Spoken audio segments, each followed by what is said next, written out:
The title of the Panorama program, Death in the Med, is inappropriate. 9 humanitarians bringing aid to Gaza were murdered by Israelis on the morning of May 31, 2010 in international waters.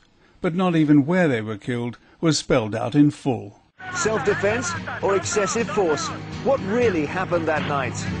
Whatever happened, the BBC's Panorama team failed to give a balanced view of it, and it would take twice as long as the actual programme to do a full analysis.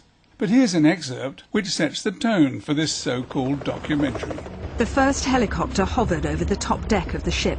The commandos inside were armed with non-lethal weapons, but each man also had a pistol. Just one of the pathetic attempts to try to tone down, even excuse Israel's worst atrocity since Operation Cast Lead. Documentaries should be truthful and informative and expand our understanding of situations and events. Their content should be rigorously checked for errors in statements which are presented as facts. Conjecture and the personal opinions of their writers and presenters should be explicitly identified as such. Here in Gaza, the problem's not so much a lack of food or medicine. There's no easy access in and out, no economic life because of the Israeli embargo.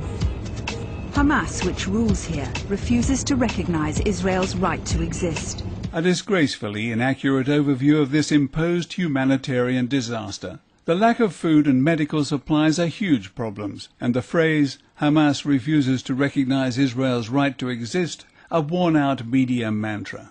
The reality is that Hamas refuses to recognize what Israel insists is its God-given right to keep stealing Palestinian land.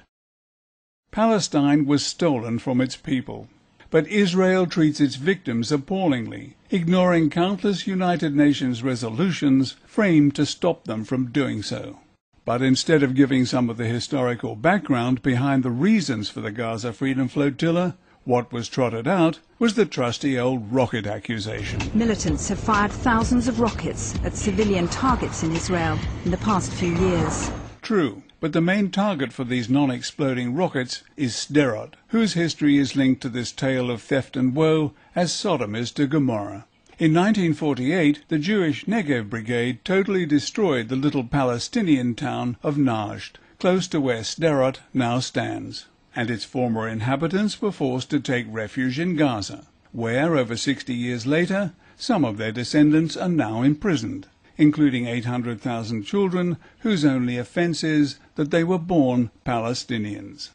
In November 2008, a truce with Hamas, which had held for 6 months, was broken. The Israeli spokesperson have been spreading lies all over. The reality and the truth is that the side that broke this truce and this ceasefire was Israel. There was an attack. It was an Israeli raid that took out 6 people. Now, let me refer you. It's not just us. We checked in other periodicals. Johnny, go over my shoulder if you can. Here we go. The 6-month ceasefire started coming apart at the beginning of November after Israeli commandos killed a team of Hamas fighters during a raid on a tunnel they suspected was being dug for kidnapping of Israeli soldiers. That raid set off more Palestinian rocketing. And no wonder.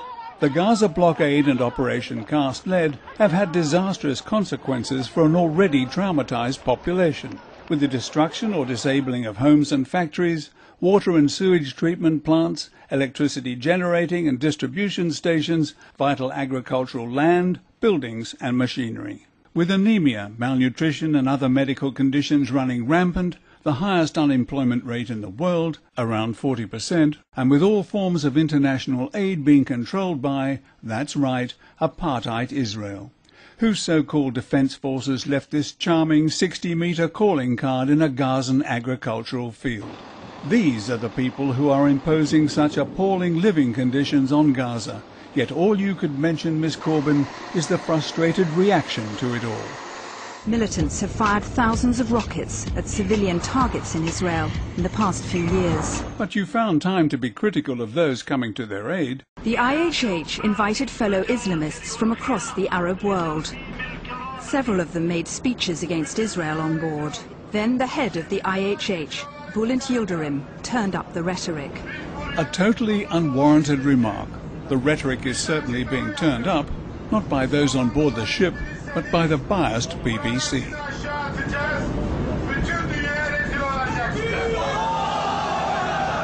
I went to talk to Mr. Yildirim at the charity's headquarters in the most Islamic area of Istanbul. What an odd remark. Turkey's population is 99% Muslim, so most of Istanbul would be Islamic.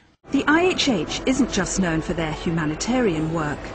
Western authorities have accused them of having links to terrorist organizations. Without any proof, that was pure mudslinging innuendo and has no place in a documentary. You said that if they, the Israelis, board the ship, we will throw them into the sea. Isn't that a provocation to be saying that to your followers on the ship? Advising one's colleagues about how to protect themselves against aggression is not a provocation. With great respect, Mr. Yildirim, there was no need for you to answer a question which should never have been asked. But it gets better. On the evening of the 30th, people were settling down to sleep on the ship. Or worse, depending on your point of view. Spirits were high. Mavi Marmara, you are approaching an area of hostilities. At 9 o'clock, the Israeli Navy gave the first of 5 warnings to the flotilla to turn back. If you ignore this order and attempt to enter the blockaded area, the Israeli Navy will be forced to take all the necessary measures in order to enforce this blockade. The Israelis released what they said was the radio response from the flotilla. Part of it was defiant and abusive. Shut up, go back to Auschwitz. We're helping Arabs going against the U.S. Don't forget 9/11, guys. The recording's authenticity has provoked controversy. The flotilla's organizers insist they did not hear these comments being made. And the visual appears to back them up. The Auschwitz comment would have been offensive to an Israeli, but neither of these two batted an eyelid at it. Shut up, go back to Auschwitz. We're helping Arabs going against the U.S. Don't forget 9/11, guys. And the 9/11 comment doesn't make sense. So who decided that this unsubstantiated material should be included in the program? And why? If I die as a shaheed, I just want to tell my children, my wife, that I love them a lot. Their father died for a really good cause. A sincere message from a husband and father? Not according to Miss Corbyn. At least one man openly boasted he'd be prepared to die as a shaheed, a martyr, fighting the Israelis. The program was peppered with this kind of hyperbole. Video shows IHH activists cutting metal bars from the ship's railings that night. As though it was not good form to be prepared for a possible attack. The security cameras on the ship show the IHH men on the top deck with bars and wooden staves. A former US Marine turned activist was assigned to the second deck. His name, Ken O'Keefe. I was given the opportunity to either be a part of filming or witnessing or actively defending the ship, and I made the decision to defend it. Although that could lead to confrontation. The real problem here is the occupation, the blockade. That is the problem. It must end. Now, if it requires confrontation in which we use non-lethal force to defend ourselves and our mission, then so be it. The UN Commission has called Israel's and Egypt's blockade of Gaza a war crime. Making the blockade's enforcement a war crime as well, and giving those on the ship every right to resist under international law. But the BBC failed to mention that. Instead, Jane Corbyn's commentary has an air of faint disapproval about the way those on board the ship reacted to the Israeli threat. Yet these compassionate people from various countries and walks of life were putting their lives at risk, attempting to do what the United Nations has failed to do since June 2007. By now, they weren't just passengers down there. They hauled 2 soldiers down here, bleeding and wounded. An IHH volunteer took charge of the Israeli commandos. Captain R was one of the wounded Israelis taken below. I felt this was the moment. Any minute I am going to die. Unlike 9 of the humanitarians, the anonymous Captain R did not die. He and 2 other commandos were given first aid and later released. They were not held hostage against the demands of the Mavi Marmara's attackers, as they could have been. They were released. But Jane Corbin could not bring herself to acknowledge this indisputable humanitarian action. Me and another soldier found ourselves alone, and we just jumped off the bow into the water.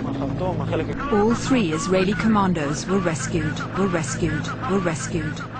Ken O'Keefe and others characterized this as a blatant lie, because they know that the commandos were released, not rescued. But Miss Corbin will probably claim that she meant rescued from the water, although we don't even know if the 3rd released commando had jumped off the ship. To my way of thinking, Jane Corbin set up her targets very early in the program and was not about to let an inconvenient fact about the actions of the people she seemed determined to denigrate spoil her aim. But did Israel fall into a trap? And what was the real agenda of some of those people who call themselves peace activists on board the Free Gaza flotilla? As we have already seen, she was determined to turn reality upside down. Isn't that a provocation to be saying that to your followers on the ship? And I made the decision to defend it. Although that could lead to confrontation. Now it's time for Spot the Missing Question. But at least in one case, they did use their weapon, because we found bullets and shells of weapons that is not in use in the Israeli forces. The question that was not asked was, can I see this evidence? A great show was made of some of the weapons that the Israelis say they found on the Mavi Marmara, but of the alleged handgun, not a sign. If I'd been in charge of that exhibition, I would have put it in a special glass case. This segment is from BBC Newsnight, June 1st, 2010. The Israelis have maintained they put people aboard with non-lethal weapons and pistols for their own defence. But this man seems to be carrying a suppressed version of the Uzi submachine gun. Talk about a provocation, but Jane Corbin chose not to question any of the Israelis about that either. Too confrontational, perhaps. The Mavi Marmara didn't break the blockade of Gaza, but it did spark international outrage. Justifiable outrage against the Israelis' use of excessive force, resulting in the deaths of these 9 men. It is well known that the early hours of the morning are when a person's psychological state is at its lowest ebb. So why weren't the Israelis asked why this time was chosen? Wouldn't around 9 a.m. have been a more upbeat and hopeful time for a peaceful conclusion to what everyone must have known was going to be a confrontation? That important issue was never brought up, but there was still time for another metaphorical slap in the face for the humanitarians. So what about the aid the IHH said was the reason for their mission? Some of it's arrived in Gaza from Israel and it's sitting in a warehouse. Mobility scooters, hospital beds and drugs. But I found that 2/3 of the medicines are out of date and useless. Apart from the fact that some of this packaging is still intact, her statement about the drugs being useless is grossly inaccurate. In tests carried out for the US military, the FDA found that 90% of more than 100 drugs they tested were perfectly safe to use even 15 years after their printed expiry dates. So, having attempted to characterize the Gaza Freedom Flotilla's mission as being pretty useless, and gone out of its way to avoid calling the Israelis to account for 9 tragic and avoidable deaths, let's see how Jane Corbin, on behalf of the BBC's Panorama team, presents their findings. At the end of the day, the bid to break the naval blockade wasn't really about bringing aid to Gaza.